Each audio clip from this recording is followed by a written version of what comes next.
नरेंद्र मोदी कानपुर में थे। सामने अथाह जन सैलाब था। नोटबंदी के बाद मोदी की ये रैली कई मायनों में खास थी। खासकर के नोटबंदी के बाद विपक्ष द्वारा बार बार ये सवाल उठाया जा रहा है कि नोटबंदी से व्यापारियों को हानि हो रही है। व्यापारियों के लाभ की बात मोदी ने कानपुर में कही। आप भी सुनिए और इस बात को हर व्यापारी तक पहुंचाइए। देश के गरीबों के लिए एक बहुत अच्छी योजना बनाई है। मैं ये योजना आपको बताता हूं, आप घर घर पहुंचाओगे? घर घर पहुंचाओगे? जोर से बताइए, घर घर पहुंचाओगे? हर दुकानदार को पहुंचाओगे? गांव गांव पहुंचाओगे? पक्का पहुंचाओगे? भारत सरकार ने ये ऑनलाइन पेमेंट के लिए, ई वॉलेट के लिए, डिजिटल करेंसी के लिए, मोबाइल बैंक के लिए एक बहुत बड़ी योजना बनाई है।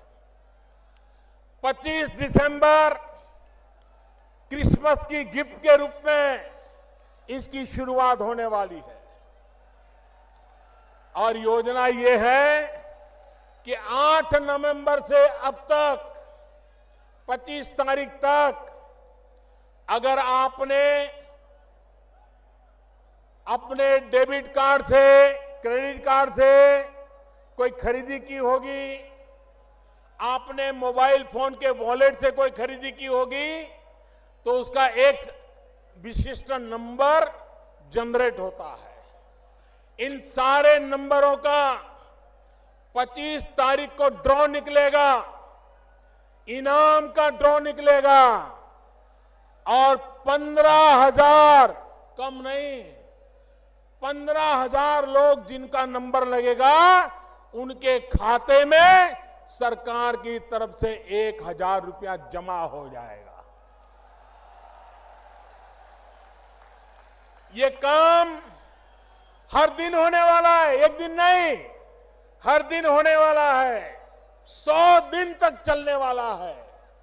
मतलब कि हर दिन नए 15,000 लोग, जिसको एक बार मिल जाएगा उसको दोबारा नहीं मिलेगा।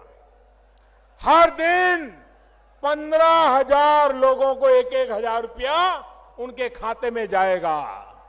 100 दिन में 15 लाख परिवारों में 1,000 रुपया पहुंच जाएगा। दूसरा,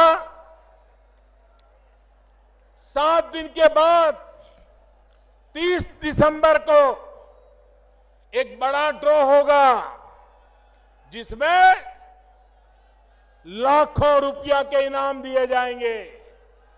और 3 महीने के बाद 14 अप्रैल डॉक्टर बाबा साहब आंबेडकर की जन्म जयंती पर एक बम्पर ड्रॉ होगा और 8 नवंबर से लेकर के 14 अप्रैल तक जिसने भी इस प्रकार से कारोबार में खरीद बिक्री की होगी उनको करोड़ों करोड़ों रुपयों का इनाम दिया जाएगा। भाई, ये तो हो गया ग्राहक के लिए, लेकिन दुकानदार के लिए भी इनाम है। जो दुकानदार ये मोबाइल फोन से माल बेचता है,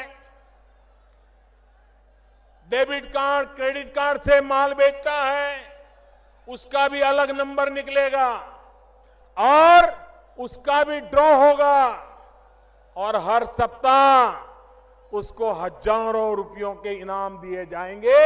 ये हर सप्ताह होता रहेगा। व्यापारियों को भी इनाम मिलेगा, ग्राहक को भी इनाम मिलेगा, लेकिन ये इनाम बड़े लोगों के लिए नहीं है, ये इनाम छोटे लोगों के लिए है। जो 50 रुपये से ज्यादा खरीद करता है और जो 3,000 रुपये से कम खरीदता है उसी को इसका लाभ मिलेगा। 3,000 से ज्यादा खर्च करने वाले को इनाम की जरूरत नहीं होती है। ये गरीब के लिए है, गरीब के लिए। उसी प्रकार से दुकानदार जिसका साल भर का कारोबार 2 करोड़ रुपए से कम है, उस दुकानदार को ही इनाम मिलेगा। बड़े बड़े अरबों खरबों रुपयों के दुकानदारों को इसका लाभ नहीं मिलेगा। छोटे छोटे लोग, धोबी होगा, मोची होगा, दर्जी होगा, दूध बेचने वाला होगा, चाय बेचने वाला होगा, कपड़े बेचने वाला होगा, किराने बेचने वाला होगा, बिस्किट बेचने वाला होगा, छोटे छोटे लोग, ऐसे छोटे छोटे दुकानदारों को ये इनाम मिलने वाला है। और इसलिए मेरे भाइयों बहनों, आप लोग ये कोशिश करेगा आपके गांव में भी इनाम आए, आपके गांव के लोग भी मोबाइल फोन से खर्च करने की आदत डालें, व्यापारी भी मोबाइल फोन से लेन देन करना शुरू करें।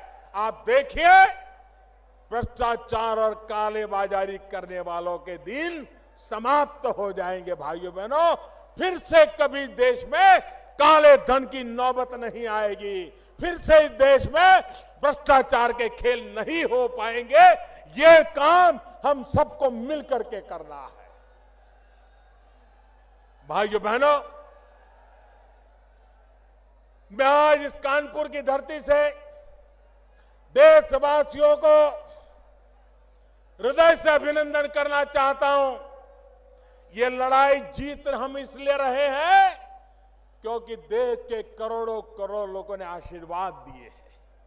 ईमानदारी की लड़ाई आगे इसलिए बढ़ रही है कि करोड़ों करोड़ों गरीब देशवासियों ने, मध्यम वर्गीय लोगों ने, ईमानदार लोगों ने देश के लिए कष्ट झेला है।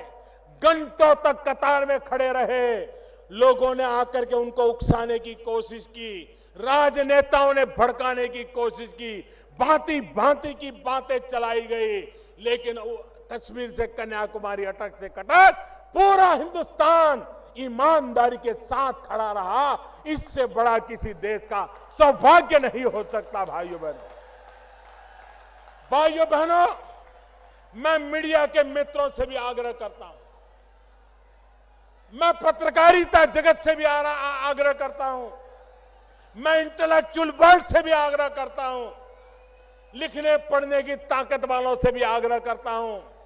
आप दुनिया को बताओ, आप दुनिया को बताओ, ये 125 करोड़ का देश, कई लोग ऐसे हैं जिनको स्कूल कॉलेज जाने का सौभाग्य नहीं मिला है, अशिक्षा है, गरीबी है, उसके बावजूद भी 125 करोड़ का देश ईमानदारी की लड़ाई के लिए, कष्ट झेलने के लिए तैयार हुआ है। ये दुनिया के लिए बहुत बड़ी खबर है, बहुत बड़ा अजूबा है। दुनिया में कहीं ये संभव नहीं हो सकता जो मेरे देशवासियों ने करके दिखाया है। उनके जितने गीत गाए उतना कम है, उनके जितने गुणगान करे उतना कम है। दुनिया को भारत की ताकत का परिचय कराए उतना कम है। और इसलिए मैं बुद्धिजीवियों से कहना चाहता हूं कि भारत के गरीब ने, भारत के अनपढ़ व्यक्ति ने, भारत के ईमानदार व्यक्ति ने जो ताकत दिखाई है, उससे जरा दुनिया को परिचय करवाइए। ये मेरे देश की ताकत है, इसी ताकत से देश आगे बढ़ने वाला है। भाइयों बहनों, जब अच्छा करते हैं तो तप करना पड़ता है, तपस्या करनी पड़ती है और तप झेलना भी पड़ता है। मेरे देशवासियों ने अद्भुत कमाल की है भाइयों, अद्भुत कमाल की। इतिहास इस घटना को इसलिए याद नहीं करेगा कि कौन प्रधानमंत्री था और किसने निर्णय किया था। इतिहास इस घटना को इस रूप में देखेगा कि 125 करोड़ का देश ईमानदारी के लिए कैसे खड़ा हो गया था। यह इतिहास दर्ज करने वाला है। इस लड़ाई का विजय किसी प्रधानमंत्री का नहीं है, इस लड़ाई का विजय किसी दल का नहीं है, इस लड़ाई का विजय किसी सरकार का नहीं है। यह लड़ाई का विजय ईमानदार देशवासियों का विजय है, ईमानदारी का विजय है। ईमानदारी पर देश को आगे ले जाने की लड़ाई का विजय है। और इसलिए मेरे प्यारे भाइयों बहनों, आपने जो आशीर्वाद दिया है, आपने जो आशीर्वाद दिया है, इसको मैं शत शत नमन करता हूं। मुझे फिर एक बार भाइयों बहनों, मुझे बताइए, हाथ ऊपर करके बताइए, ईमानदारी की लड़ाई लड़नी चाहिए कि नहीं लड़नी चाहिए? बेईमानी खत्म होनी चाहिए कि नहीं होनी चाहिए? भ्रष्टाचार जाना चाहिए कि नहीं जाना चाहिए?